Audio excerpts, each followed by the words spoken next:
Welcome back to Evolving, the podcast designed to help you strive, thrive, and optimize. Today, I am here with the lovely Natasha Mott, who runs Theory Gang on Substack, and it's a newsletter that covers a lot of different topics, from neuroscience to philosophy to psychology. She's definitely run the gamut in terms of her range. She used to be an academic, and today considers herself to be a neuroscientist, writer, and podcaster. Thanks so much for being here. Wow, that was a good one-shot introduction. I don't think I could have done so well. I'm just basically winging it, but that's okay. Thank you so much for being here, and I really do appreciate all the different types of content that you produce in terms of the memes and the podcasting and the writing. You really have a lot of range and versatility, and I was just wondering what's top of mind for you nowadays? What's been something that you've been grappling with recently? Thank you. That's really nice of you to say. It means a lot because a lot of people are like, you do too much. Of course I do. Maybe you do too little. But so it's coming up on 2 years that I've been writing my Substack. 1 year I switched to having paid subscribers. So I've been very Substack focused this year, but I've only been podcasting for about 8 months now. I am really getting into podcasting. So I'd say writing and podcasting are the two things I'm really doing a lot of these days. And I'm launching a new podcast. So I have Syllogism. But I just recorded 2 episodes of Neo Academia this week. Quite a bit going on at the same time. I know previously we had talked a little bit about your thoughts surrounding IQ and the theory of multiple intelligences, and I was wondering if you wanted to share a little bit about that. Yeah, so that's the whole second season of Syllogism is about IQ. And really not IQ, it's the debate between my co-host and I as to the importance of IQ as compared to the theory of multiple intelligences. So we're exploring this theory in psychology, which was brought, I think it was like the 70s Howard Gardner came up with this, maybe 1980. I have this book actually sitting right next to me. His book, he has 2. He has Frames of Mind and Multiple Intelligences. And it's really easy read, really fun read. But there's some critical flaws with the idea of having multiple intelligences. And so I think as we'll get into the season, it's not the same thing. Intelligence, ability, there's probably a distinction there between general intelligence and different abilities. So that's what the whole season is exploring. And it's a giant debate between me and my co-host, who I think overemphasizes the importance of IQ, but we'll see who's got the biggest IQ at the end of the season.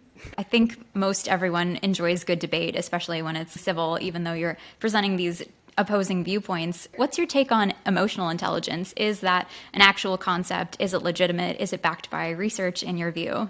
Yeah, I think that's, according to Howard Gardner, that would be in the realm of interpersonal intelligence or intrapersonal, because it's like Socrates, know thyself, but then also how well can you interact with someone else? And so I think that is a real thing. There's a lot of people who have, I would say, a faulty cognitive override where their limbic system takes control and they're unable to recognize when they're acting from fear or from excitement or from some other kind of emotional limbic lizard brain situation and not really using the best cognitive choices or judgment that they actually want. They're not connecting their drive with kind of the outcome they want to get. And so I think that is what I think of when I think of emotional intelligence.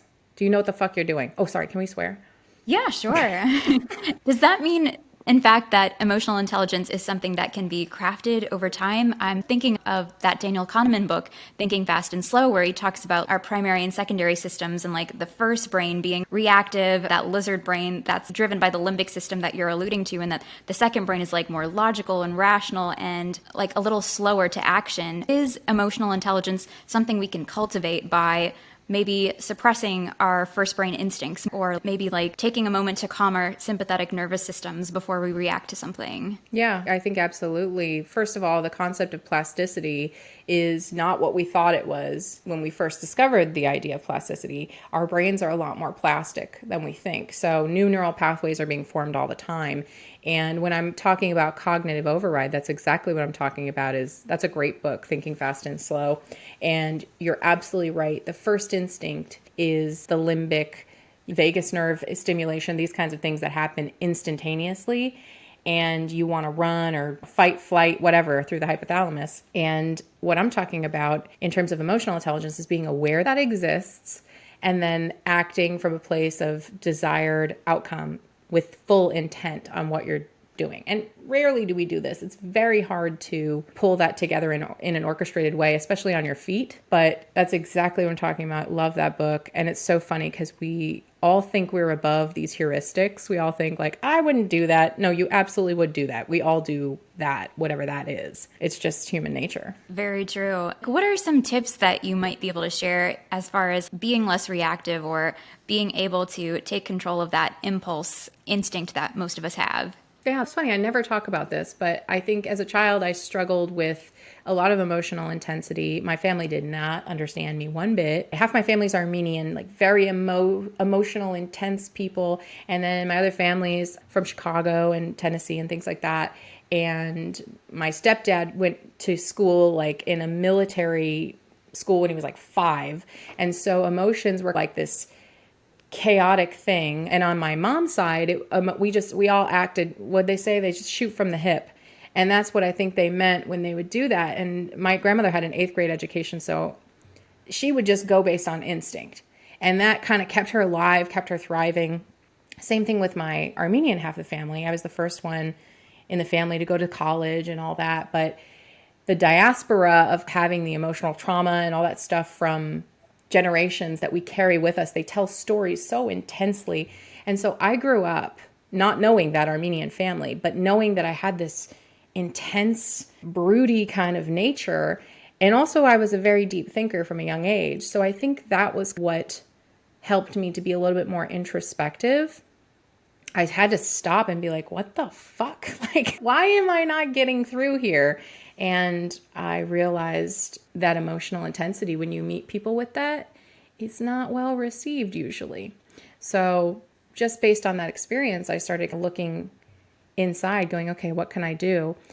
And I think cognitive behavioral therapy really helped me. When I was in grad school, I recognized I'm out of control, and I started seeing a really great therapist, and he was like, okay, we're going to work on just stopping. Whenever these intense emotional events happen, you can't spiral out of control. Stop kitchen sinking everything, stop throwing all those things in, and just kind of recognize where we are, stop the unhelpful thoughts, and then we moved on from there and we're able to progress into action. But that was my first foray into recognizing my own emotional intelligence. And then most recently, I am a huge fan of ACT, acceptance commitment therapy. And that's along the same lines. I'm really hoping Stephen Hazel will come on my podcast. He's the author and not really inventor. What do you call someone who comes up with a technique, like a psychological technique? Conceptualized it or something? Yes. No, he's really great. He was recommended to me by another therapist. And acceptance commitment therapy. So you said one key word that I wanted to go back to. You said, do you think we can override those things by suppressing our system 1?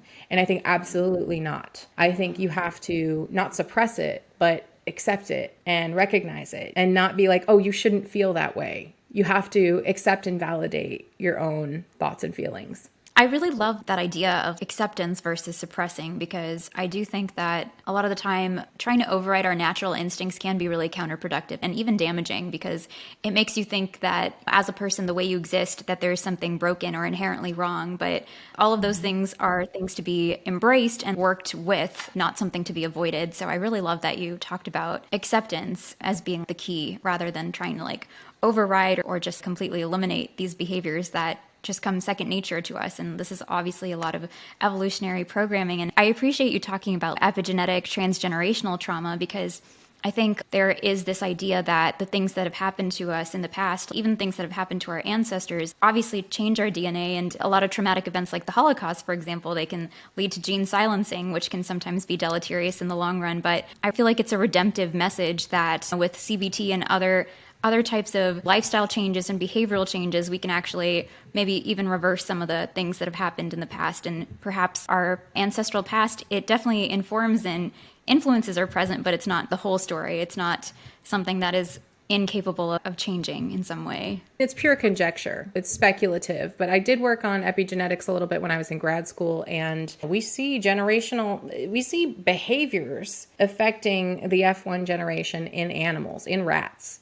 So stress-related behaviors and fear-related behaviors. And so I don't think it's too far of an extrapolation to say this happens in humans. But that's where we're getting into trouble, is with things like evolutionary psychology and any kind of molecular biology applied to humans these days is like dangerous territory. I just say shit and then I'll deal with the repercussions later. How about that?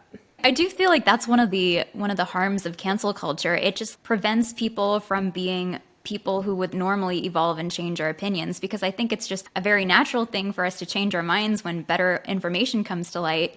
And then cancel culture has this idea that we must be stuck in our ways. Something that we believed at one point in time must be the thing that we will believe all of our lives. And it prevents us from being the evolving people that we are. So I feel like that particular messaging can be quite damaging in the way that it doesn't allow people the freedom to express their viewpoint at a given moment in time, given the knowledge that we have in that moment. And I think we deserve the freedom to change our minds. I think you're right. And even more than the cancel culture stuff, I think with the open creating that we do, putting ourselves out there, everybody having a Twitter, having a TikTok, everybody being out there with their opinion all the time, it doesn't leave you a lot of room to grow, because the public does not take well to mistakes, especially when it comes to politics. And if you look at science as well, what happened the last couple of years, when you mix politics and science, it's a disaster, because science is constantly evolving, changing, growing. There's nothing firm. We still don't really even understand what forms our fucking universe.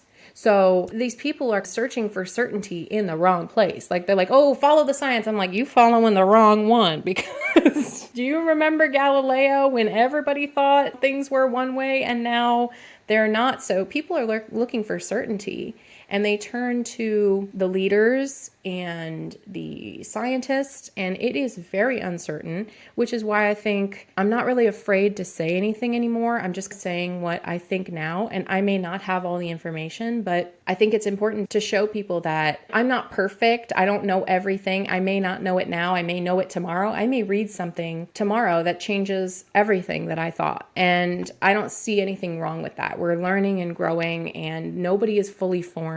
I think that's the way it should be. I couldn't agree more. And I really appreciate you talking about how science is not necessarily a surefire thing, in the way that our knowledge will always be incomplete. We can only illuminate those dark spaces. But I think a lot of the time we make the mistake of saying that we know better now. We're not going to be making the same mistakes. Like, for example, sometimes in medicine we'll say that we know better than to bleed people out with leeches now. But the thing is, we're not making this identical mistake, but we're making an equivalent mistake in assuming that we know so much more now and that we're advanced, but future generations are going to judge us just as harshly as we're judging the past ones, because our knowledge is still incomplete. In the history books, we're still going to be looking very foolish, and that's just something to embrace, I think. You don't need to necessarily shy away from it. Another thing that I think is interesting in science is like this concept of falsifiability, because you've probably seen that there's debates over whether a scientific theory can be considered valid if it's not falsifiable. And just for the audience, falsifiable means that a theory offers testable predictions. And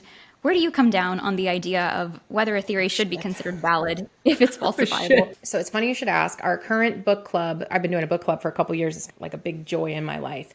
And our last book we read was The Case Against Reality by Donald Hoffman, who is talking about the idea that the world is a little bit deeper than what we see, that everything we see, observe, perceive is kind of like an icon. It's an illusion. He has this interface theory of perception. And the thing I appreciate about old Don Hoffman is that I think he's Popperian. I think he thinks we have to be able to prove this, we have to be able to show it. But in physics, the issue is that we are the observer. We are part of the experiment, at least when we go to try and reconcile anything with the quantum world. And this is an interesting topic that I'm currently exploring for myself. And I would say at this point in time, I think I fall down on the side of falsifiability, that it must be predictable and testable. It must make concrete predictions be testable in order to constitute as capital S science. That doesn't mean that there's not something else. Obviously, I'm making statements all the time, and none of us follow the science in everything that we do. There's hunches, there's conjecture, there's speculation, and all of that is cool. But until you have the line drawn in the sand to say that we can test this, it makes predictions and it shows us what the world actually is. None of that shit is science. You know what I'm saying? Like, it's theorizing. It's borders on a theory, but it's not science. Today, ask me tomorrow. Maybe when I finish a couple of these books I'm reading, I'll change my mind. But at this point, that's where I'm at. That makes sense. And I do think that there are quite a few things that are hard to rigorously test because, like you're saying, a lot of the time we're part of the experiment. And sometimes just by observing something, you're changing the outcome. As the observer, that's like a very difficult variable to control, especially as you're saying, when it comes to quantum things and being able to test some of those. String theory is probably the one that gets most hotly debated. You know, are there parts of this that are falsifiable or not? But it's definitely an open question. So it's always just nice to know, like, how are people thinking about this and what are other people's takes in the community? Well, it's funny because I think amongst physicists, there's a large consensus that string theory is cool. But there is a small resistance that does not agree. And that's what we're exploring right now in book club. But yeah, I don't know what's going to happen with that, but I'm very curious. And I haven't gotten to the end of this book yet. I know very little about physics. And so I actually graduated early when I was finishing up my bachelor's and started grad school in the middle of my physics course. So my physics is so bad. But I had this theory and this thought that, holy shit, the string theorists are postmodernists. And I'm not sure if this is like my hypothesis yet, but I'm thinking out loud right now. But I think this might be a thing that I'm going to be on. It's a kick I'm going to be on for a little while. So would physicists as postmodernists kind of clash with absurdists in your view? No, I think the absurdism fits pretty well with postmodernism. I think now we're getting real weird with it. I enjoy absurdist philosophy because I think the world is too weird for us to ever understand. And I think that's the joy of it. That's the best part about it, is that we're never going to get this shit, but we are going to keep trying no matter what, like monkeys on a rock in outer space that we are. And I think that's fucking hilarious. So yeah, I don't know. More to come on that. It's like a subject I really like thinking about, though. I guess it's like that quote, the universe is not stranger than we do imagine, it's stranger than we can imagine. I'm not familiar. And I usually refrain from quoting people unless I know for sure and have read it somewhere, because inevitably I'm going to be wrong. Yeah, there's a good chance I messed that up myself. Something along the lines of like, the universe is stranger than we can imagine. And that's probably true. I do think that there's some knowledge that's just beyond our comprehension. Like in the same way that we're unable to break the speed of light barrier, I feel like there are some barriers that are just in place because they're simply beyond our scope of comprehension, which is, again, getting philosophical. But once we're talking about absurdism, I guess nothing's really off limits. No.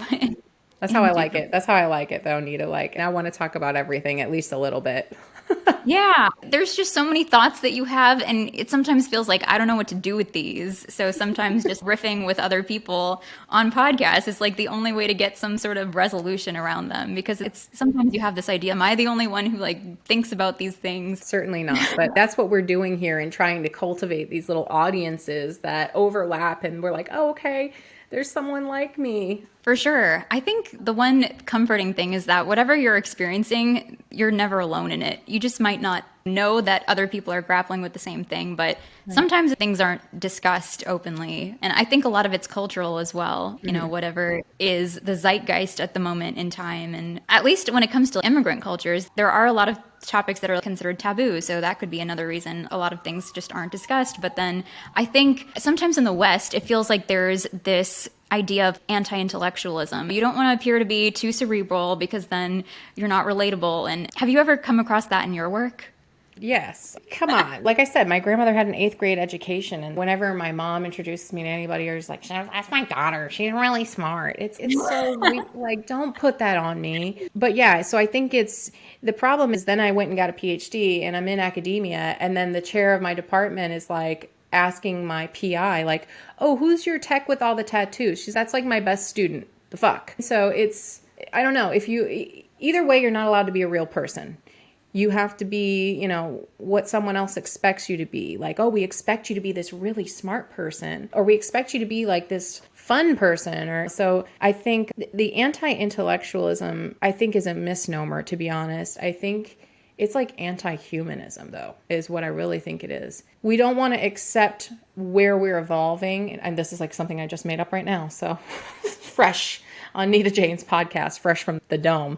But I think we don't want to accept what we're evolving into. We're stuck in the past. We're stuck with this is what we do, this is what we've always done. And then some of us, obviously the conservatives, but on the other side of things, people have their head in the clouds or thinking too far into the future of what we could be, what we could evolve into. It's no. What about what we are right now? We have all these cognitive abilities. There's nothing wrong with using them.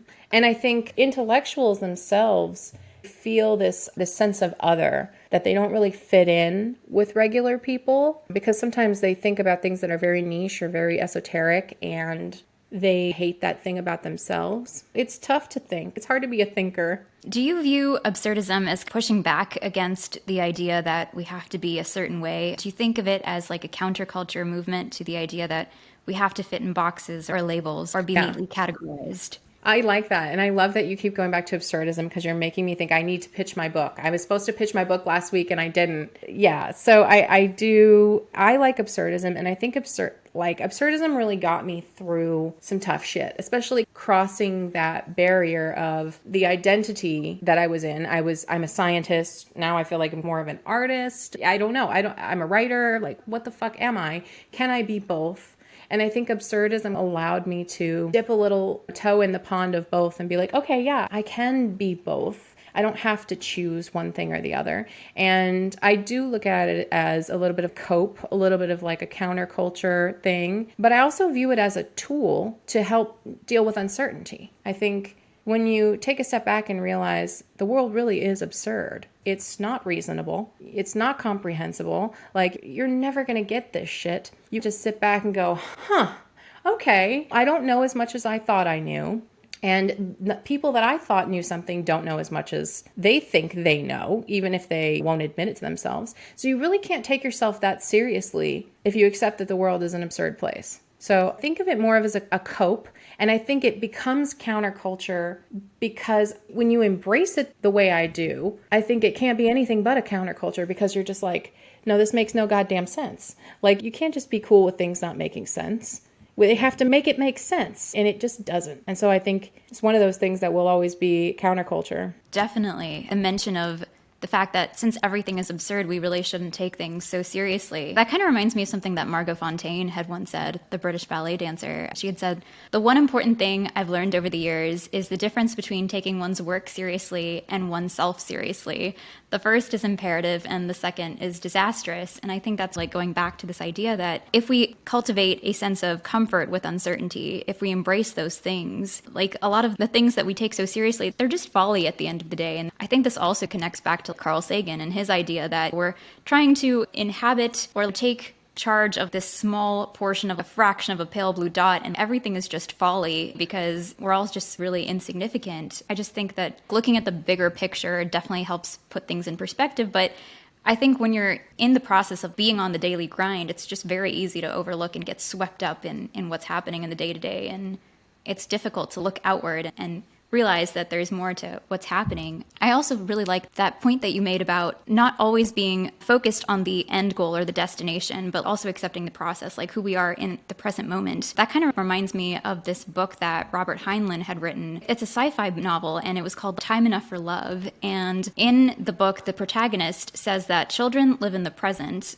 adults live in the future for the things that they need to accomplish and plan for, and then the elderly live in the past. And I think it's a good reminder that you can be missing out on a lot of things if you're never spending any time in the present moment. If you're always thinking about the future or maybe dwelling on the past, you're probably missing out on things that could be much better utilized if you were more in the moment. But yeah, what are your thoughts on being more present? Like, how can we accomplish that? Because I think, especially as adults, we are very much in planning mode much of the time. Like, how would we take advantage of what's happening in the now? I've been doing a lot of stuff around like my values alignments lately, and it's really easy to talk about what you want. And this is my value. I value spending quality time with my family. But a lot of times your actions aren't lined up with your values. And I think we don't think in this way. And for a long time, up until 2 years ago when I quit my job in biotech, my values were way out of line. And I knew it. When I took that job, I knew they were going to be out of line and it was going to help me get to the next place, which I wasn't sure where it was. I was exploring a lot. But then when it came time to make a change, I knew it. I felt it because I wasn't present. I wasn't thinking clearly. I was borderline suicidal, not even borderline, just I was suicidal and just very unhappy. And the thing that pulled me out was I recognized if this is a life or death situation. If I don't start to realign what I really care about, it's the end for me. And if it's not the end for me, then I get to live in this fucking purgatory for the rest of my life, which might as well be the end. And so at that moment, I took leave from my job and I started thinking a lot. Someone recommended Stoicism to me, so I grabbed a copy of the Daily Stoic, just never really thought about Stoicism before, and started reading daily. And oh my gosh, it helped. That plus Wellbutrin, I think. Those two things really helped me at least get up and get dressed in the morning and feel okay. Not even okay, just like alive. And then from there, I did what I always did, which is to write, and realized doing Julia Cameron's The Artist's Way, you do 3 pages of morning pages every day. And it became like a meditation for me. And so I hate when people talk, oh, you got to meditate. It's yes, you have to meditate. There's something you have to do. You have to change what you're doing. And those 3 pages every single day for however long I did it, 12 weeks, it became like gold to me. And I want to go back to it oftentimes. And I want to redo it. I want to do that course again. But that helped me so much be in the moment. But I wouldn't have been able to do those things, the meditation, the daily Stoic stuff, writing my book that I was writing that was helping me every day, and the Artist Way stuff. I wouldn't have been able to do any of that if I hadn't given up the shit that wasn't working and like leaving those old values behind or whatever I thought were my values. You can't really be in the moment when you've got this kind of looming cloud over you. And that's the only way I can see it. I think that's really quite profound, that we do have to make those difficult decisions and figure out what is and isn't serving us in terms of our purpose. But at the same time, I think that sometimes there's this tendency to want to paint things as being like either beneficial for us or bad for us. But a lot of the time you might just be outgrowing certain things, and that's okay as well. Like a lot of the time, relationships will end, friendships will end. And this is not necessarily always due to negligence or something like that. Sometimes it's just like natural change. Maybe you're in different places in your life right now. Maybe responsibilities have changed. Maybe you're really busy raising a family and that's why your priorities have shifted.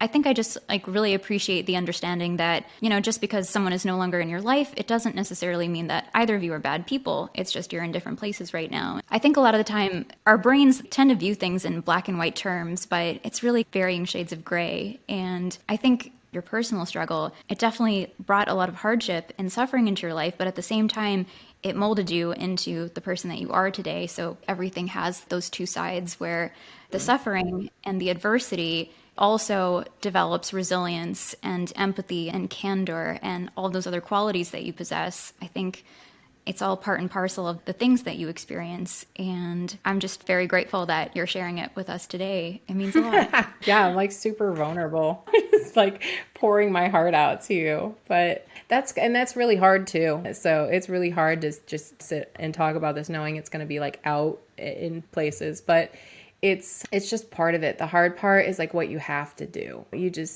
When you know something is uncomfortable, it's like sometimes you just have to push through it and do it because you're right. There's something on the other side of it that you're probably not expecting. Those uncomfortable moments, that's usually where the most growth happens. I'm thinking of biochemist Rita Levi-Montalcini when she said, "Don't fear difficult moments. The best often comes from them," which it's often really hard to think that way when you're in the middle of it. But I guess just the knowledge that something will improve as a result of this can be comforting. That's that cognitive override. That's like telling yourself, like when things are tough and shitty, you have to be like, okay, I know I've worked this out. There's a reason I'm doing the thing I'm doing right now. I'm doing it with intention. And even though it doesn't feel right, I cognitively know that this is the right direction, at least, that I'm supposed to be heading. It's like building trust with yourself. Definitely. Yeah. I love that you say that because I think our relationship with ourselves is often one of the most neglected ones. We often spend time, especially as creatives, like wanting to build trust with other people in our network, wanting to build trust with our audience. But yeah, I don't think we spend nearly enough time building trust with ourselves. I spent 7 years building trust with myself. Like when I was in biotech, I was on a plane every week. And so I'd be just writing on the plane, drinking 5 glasses of Prosecco or whatever, like drowning myself sorrows, but just prolific. I probably wrote 500,000 words during that time. Just, what am I doing? What if I try this? Should I do that? And I really got to know myself, which was sorely neglected for most of my life because I was hustling to get out of my family's household, then out of college and working 2 jobs, and then out of my PhD to start my life and have a baby and buy a house and all these things. And then all of a sudden I was just like, here I am. Okay, I'm on a plane every week in first class drinking champagne and I'm miserable. Like, what is wrong with you? So that was a point at which I had to like really get to know myself. It took 7 years and then I just couldn't stand it anymore. And so here I am. 7 years well spent, though, if it gets you to where you think you would like to be. And it seems that you have found some fulfillment in the work that you're doing right now, which I think is great. To be in that place where, like you're saying, your values align with what you're doing and how you're living and the actions that you're taking. I don't think I'm in a place where I want to be necessarily. I'm not like, oh yeah, I made it. Hey, whatever. But I have made it in the sense that this is what it is. This is where I want to be. This is what I want to be doing. And so I have made it. This is like the question that creators always ask other creators. It's, are you making it? In some ways, but not in the way that society would define success. So yeah, it's a process. But also, I feel like the benchmarks are often changing. And I don't mean as like the goalposts keep advancing, but I think what we think of as having made it, that's changing in the way that you can always look at extremes and track things in terms of like number of downloads or subscriber count and things like that. But I think the older I get, the more I'm wanting to just have a sense of community and to be able to impact even 1 or 2 lives with a message. I feel like that's closer to what I think is making it than the vanity metric says. It means my more. mom always said that. She was like, you never know how you might meet someone and completely change their day. And so I think we have to start living a little bit differently and looking at our own lives and how we live them differently. And the only way to do that, I think, is to start figuring out what your values are and how you want to live by them and then stick to it. My values are not making a ton of money. My values are not drinking champagne in first class. They never were. It was cool. It was fun. But I don't give a shit. And so I can't put that in my sphere of what I'm trying to achieve. It's just not what I want. I don't care what other people tell me what I should want. So generational wealth is shitty anyways. Like, I'm going to leave my kid, I don't know, something, but not going to leave her, too much to make trouble with. No one's talking about that either. No one's talking about like, why are you building wealth? We don't talk about the gilded age of philanthropy that we live in. I was making too much money and I was like, what the fuck am I going to do with this? How much do I need? And where should it go? And I got into effective altruism thinking about all that stuff as well. But they don't even fucking know. They don't even know what you should do with it. They tell you, give us 10% of your earnings, but they really don't tell you. They do if you look a little deeper. They're like, we don't know what to do either, but at least we're like calculating stuff. Yeah. The premise of effective altruism is interesting in the sense that they're saying that we shouldn't be emotional about it. You shouldn't have a personal connection. Just donate where it'll make the most impact. But even that is just layered with lots of subjective biases. And I think pretending that you can approach this problem objectively is just turning a blind eye to the reality of the situation, because regardless of what action you take, there are people who will potentially stand to be harmed by that action. I just think that EA maybe sometimes offers solutions that are neat to problems that are in reality really manifold and complex. I agree. It's been all over the place lately though. And it's funny, like it's weird how the zeitgeist works. I took a 6-week course with them. I don't know why. I just did. I think it came in my inbox and I was like, sure, I'll do that. Or someone had mentioned it.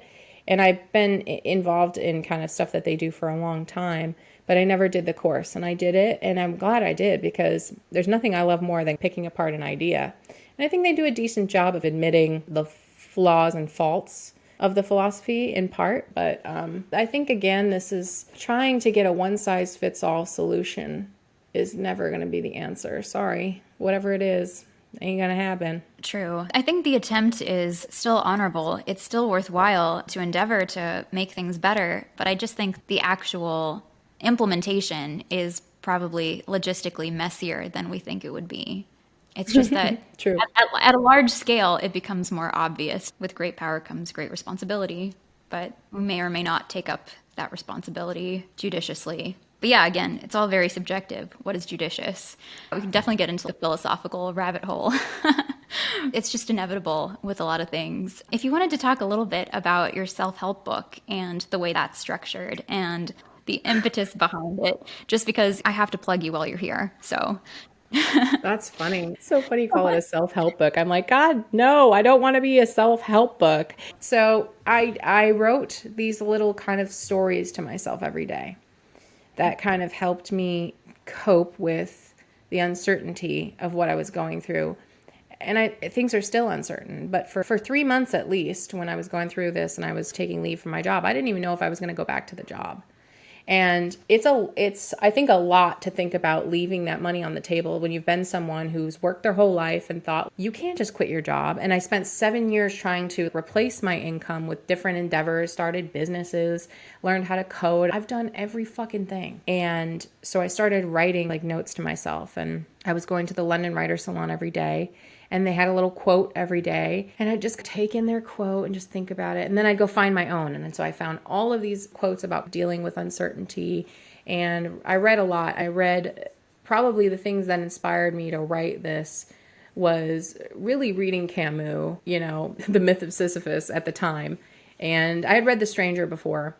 But when I read The Myth of Sisyphus, and I read The Rebel, but this was the moment where I was like, okay, we doing this. And so he talks about different aspects of the journey of coming to understand his own personal philosophy. And I just took parts of that resonated with me and wrote about it every day and put them in a neat little Daily Stoic was my inspiration. And so I just put them in a neat little package. And I finished it a year ago in June. And then I went to pitch it. And I'm like, okay, I'm going to pitch to 50 agents. And so I took a pitch writing course and I did all this stuff, and I did a fake pitch or a practice pitch with someone, and I sent out like 20, and I got a couple notes back from different agents. One of them was amazing, like dream agent. And it was just the way that this works, trying to get an agent is they might wink at you and be like, yeah, okay, send me your thing. Let me read what you got. And then you never hear back. But what they really want, if they wink at you like that, is they want to know, did someone else wink at you too? Because then you've got like competition. They're like, okay, someone else thinks you're interesting enough to give you a book. And I talked with another one that I really liked, and she said that because of the subject matter of the book, it's so niche, talking about science and absurdism, and it's a daily dialectical. Like, who writes that? Nobody. Like Ryan Holiday. And so then I have my cousin's friend works with a publisher, and I talk with her, and she's like, why don't you try making it into cards? Like, everybody loves a deck of cards, like a novelty item. And I was just like, I don't know. And I had thought about making like a funny workbook, like the scientific absurd experimental workbook, which I might still do someday. But I'm planning on pitching it again. It's just I got caught up in podcast land. But it really was a passion project for me, and need to just get it out there, even if it's just self-publishing or pitching. I don't know. But now it's out. Now people know that I've written something, because I've never talked about this before in a podcast. But so maybe people are going to be like, we want to see it. So maybe what I can do is I will post some of it on my Substack, and maybe I'll ask my readers what they think I should do next with it. I love that idea. How about that, Nita? Does that sound like a good idea? Definitely. We have an exclusive of the unpublished manuscript. It's very exciting. Basically, this is an accountability exercise. Like, it's out there. People know that you've done it now, so it has to be put out into the universe. Damn. Okay. I know, very mischievous. We're plotting over here. Oh my gosh. Just let me add it to the list. The hard part is done. It's basically just putting it out. And I don't think so. That part was so easy. It was so easy. Like, I just spat it out pretty much. I worked every day tirelessly. No problem. That was fine. But then asking people to read it and asking people, what do you think about this? The critique sessions were even fun. I did quite a few of those. But then pitching it to people, I hate pitching articles I write. I'm supposed to pitch something this week and I haven't pitched it. That's why I have a Substack. Because I'm like, here's what I wrote. Like it or don't. Yeah, the pitching game can definitely get exhausting, especially in the beginning, because a lot of places, they just want you to already have this well-known reputation, and you have to start somewhere. It's always getting your foot in the door that's the hardest. Mm-hmm. We can relate. But yeah, I really like the idea of teasing some of the content on your Substack. Okay, I'll do it then. I will. I promise. Maybe next week. Awesome sauce. We will definitely look forward to it. And thank you again for all of your time and sharing your insights and wisdom with us. If you're not already subscribed, please do subscribe to Theory Gang. And the URL for that will be in the show notes. It's theorygang.substack.com. And we will link to all of Natasha's socials in the description as well. Thank you again for being here. I really appreciate it. Oh, thanks for having me. This was really fun and sweet. And you're just such a lovely person to talk to. Likewise. I appreciate you. Thank you. If you enjoyed listening, you can find the show notes for this and all other episodes at the Substack URL linked in the show description. You can also review the show on Apple Podcasts, Spotify, Castbox, or Podchaser. Thanks so much for tuning in. Until next time.